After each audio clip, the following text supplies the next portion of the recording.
ಪ್ರಶ್ನೆ ಏನಿದೆ ನೋಡಿ, ದ ಕಾನ್ಸ್ಟಿಟ್ಯೂಷನಲಿಸಮ್ ಸಂವಿಧಾನಾತ್ಮಕತೆ is the bedrock of India's constitutional democracy.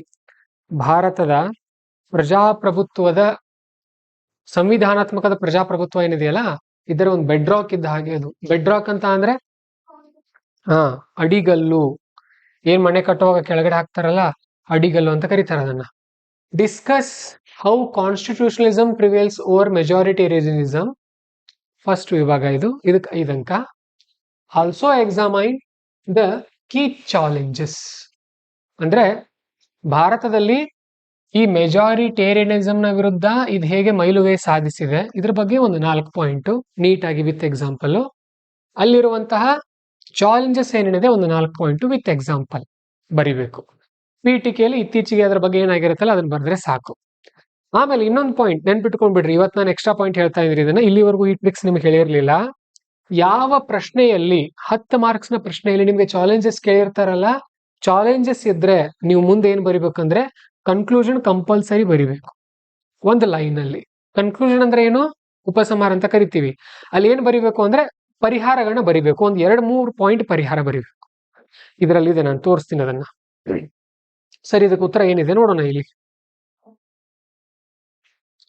ಮೊದಲೇದೇನಿದೆ ಅಂದ್ರೆ, the constitutionalism limits state power through constitutional supremacy, ensuring governance based on rule of law rather than numerical majority. ಬರೀ majority ಮೇಲೆ ದೇಶದಲ್ಲಿ ಆಡಳಿತ ಆಗಲ್ಲ. ಇದೇನ್ ಮಾಡತ್ತಂದ್ರೆ ಸಂವಿಧಾನಾತ್ಮಕತೆ ಅನ್ನೋದು ಸರ್ಕಾರದ ಅಧಿಕಾರವನ್ನ ನಿಯಂತ್ರಣ ಮಾಡುತ್ತೆ, ಒಂದು ಲಿಮಿಟ್ಗೆ ತಗೊಂಡ್ ಬರುತ್ತಂತ ಹೇಳ್ತಾ ಇದಾರೆ.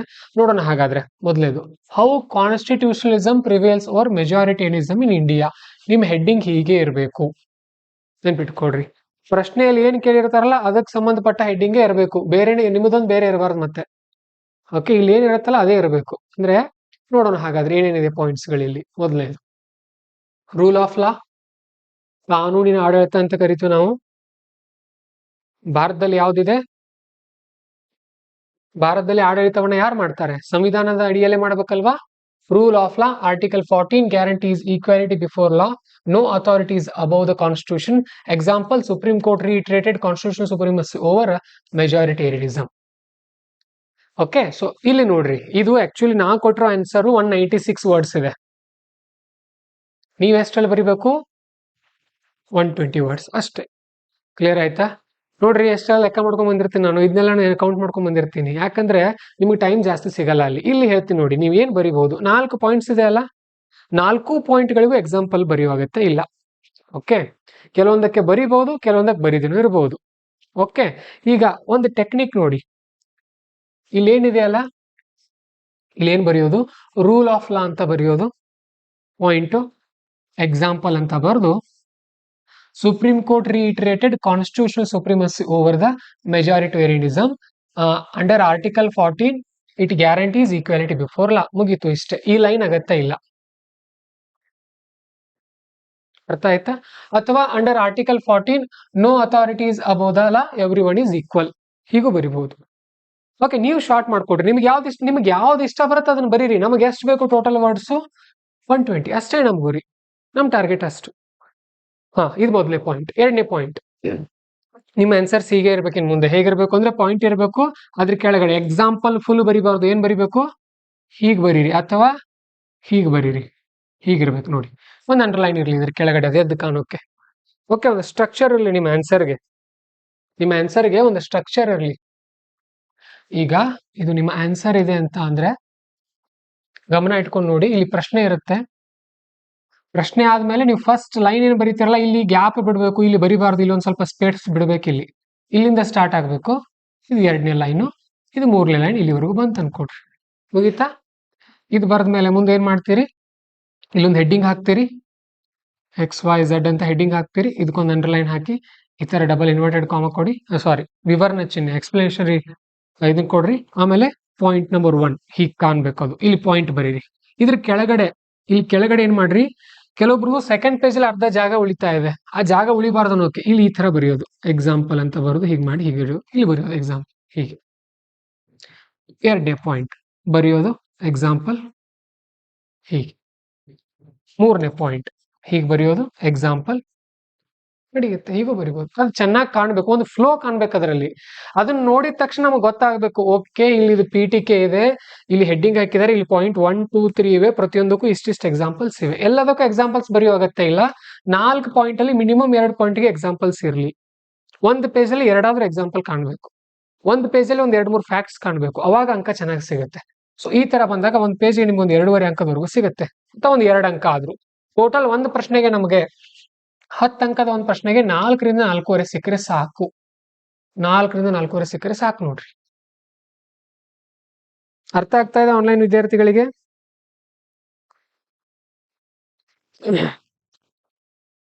Next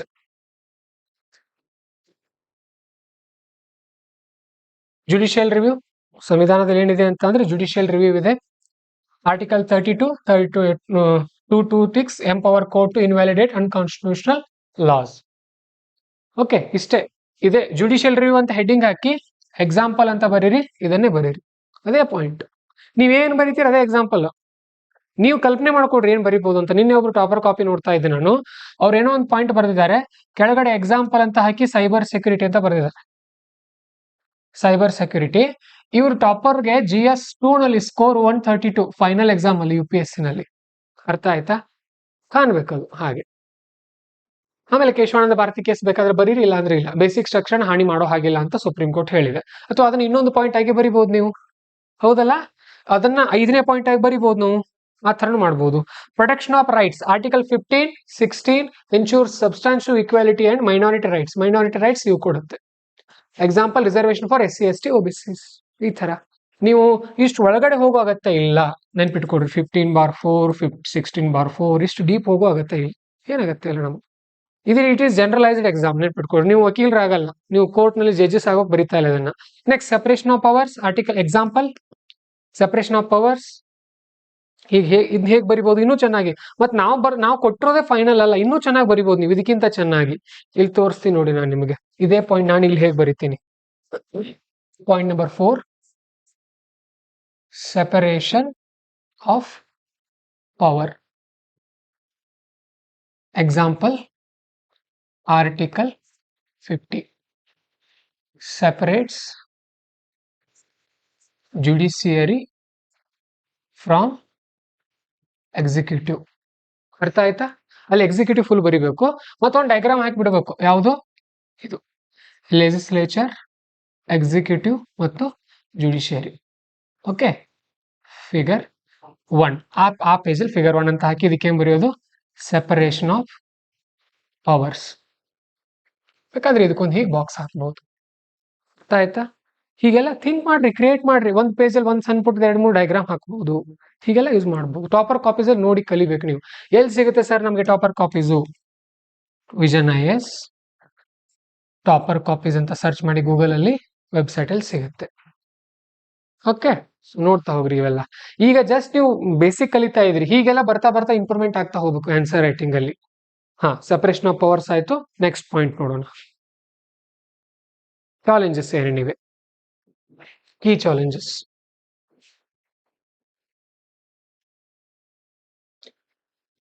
executive overreach, abuse of emergency powers. Example 1975 to 77 emergency curtailed civil liberties. Okay, ಇಲ್ಲಿ ನೋಡಿ ಎಕ್ಸಿಕ್ಯೂಟಿವ್ ಓವರ್ ರೀಚ್ ಅಂತ ಹಾಕೋದು, ಇದನ್ನ ಅಗತ್ಯ ಇಲ್ಲ, ಇದೇನು ಅಗತ್ಯ ಇಲ್ಲ. ನಾವು ಎಕ್ಸಾಂಪಲ್ ಅಂತ ಹಾಕಿ ಬರಿಬಹುದು ಡೈರೆಕ್ಟ್ ಆಗಿ. Frequent ordinances weakens legislative scrutiny. Example Bihar land reforms ordinances. ಇಷ್ಟೇ, ಇದನ್ನೇನು ಬರೆಯೋ ಅಗತ್ಯ ಇಲ್ಲ. ಇಲ್ಲಿ ಸ್ಕಿಪ್ ಮಾಡ್ಬೋದು ಇದನ್ನ. ನೀವು ಹೆಂಗ್ ಥಿಂಕ್ ಮಾಡ್ಬೇಕು ಅಂದ್ರೆ, ಒಬ್ಬ ಚೆಕ್ ಮಾಡೋ ಇವ್ಯಾಲ್ಯುವೇಟರು ಈ ಸಾಲನ ಓದಿದಾಗ ಬೇಸಿಕ್ ಅರ್ಥ ಮಾಡ್ಕೊಳ್ಬಹುದಾ, ಟೆನ್ಷನ್ ಮಾಡ್ಕೊಳ್ದೆ, ಓವರ್ ಥಿಂಕ್ ಮಾಡಲ್ದೆ ಅವ್ರಿಗೆ ಈಸಿ ಮಾಡ್ಕೊಡ್ಬೇಕು ನೀವು ಕೆಲಸ. ನೀವು ಅವರನ್ನೇ ಟೆನ್ಷನ್ ಮಾಡೋಕ್ ಹಾಕಿದ್ರಿ, ಅವ್ರು ನಿಮ್ಗೆ ಅಂಕ ಕಡಿಮೆ ಕೊಡ್ತಾರೆ. ಅವ್ರಿಗೆ ಈಸಿ ಮಾಡ್ಬೇಕು ಕೆಲಸ. Centralisation of powers, excessive use of article 356 affect the federalism. ಇದೇ ಎಕ್ಸಾಂಪಲ್ ಆಗುತ್ತೆ ಇಲ್ಲಿ. ಓಕೆ, ಸೆಂಟ್ರಲೈಸೇಷನ್ ಆಫ್ ಪವರ್ಸ್ ಅಂತ ಹಾಕಿ ಎಕ್ಸಾಂಪಲ್ ಎಕ್ಸೆಸಿವ್, ಇದನ್ನ ಯೂಸ್ ಮಾಡ್ಕೊಳ್ಬಹುದು. ಜುಡಿಷಿಯಲ್ ಓವರ್ ರೀಚ್, ಎಕ್ಸೆಸಿವ್, ಇದು ರಿಪೀಟ್ ಆಯ್ತಾ? ಇಲ್ಲ, ಎಕ್ಸಿಕ್ಯೂಟಿವ್ ಇದು ಜುಡಿಷಿಯಲ್. ಎಕ್ಸಿಕ್ಯೂಟಿವ್ ಅಂದ್ರೆ ಯಾರು? ಇವರು ಇಲ್ಲಿ PM ಯೂಸ್ ಮಾಡಿದ್ರಿ ಇದನ್ನ. ಇಲ್ಲಿ ಜುಡಿಷಿಯರಿ ಅಂದ್ರೆ ಇದು ಕೋರ್ಟ್. ಕೋರ್ಟ್ ಏನ್ ಮಾಡುತ್ತೆ? ಎಕ್ಸಾಂಪಲ್ ಯೂಸ್ ಆಫ್ ಆರ್ಟಿಕಲ್ 142 ಇಂದ ಮಾಡಿಫೈಯಿಂಗ್ ಆರ್ಬಿಟ್ರಲ್ ಅವಾರ್ಡ್ಸ್.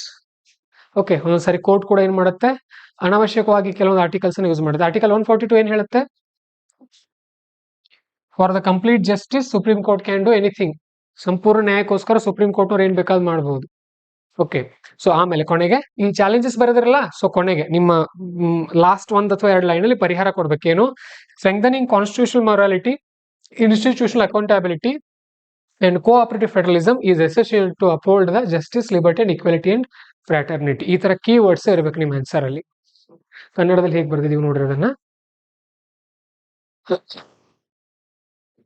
ಪ್ರಜಾಪ್ರಭುತ್ವ, ನ್ಯಾಯ, ಸ್ವಾತಂತ್ರ್ಯ, ಸಮಾನತೆ ಮತ್ತು ಭ್ರಾತೃತ್ವದ ಮೌಲ್ಯಗಳನ್ನು ರಕ್ಷಿಸಲು ಸಂವಿಧಾನಾತ್ಮಕ ನೈತಿಕತೆ ಮತ್ತೆ ಸಂಸ್ಥಾಗತ ಹೊಣೆಗಾರಿಕೆ ಅಂದ್ರೆ ಇನ್ಸ್ಟಿಟ್ಯೂಷನಲ್ ಸಂಸ್ಥೆಯ ಆಧಾರಿತ ಹೊಣೆಗಾರಿಕೆ ಮತ್ತು ಸಹಕಾರ ಒಕ್ಕೂಟ ವ್ಯವಸ್ಥೆಯನ್ನು ಬಲಪಡಿಸುವುದು ಅತ್ಯಂತ ಅಗತ್ಯ.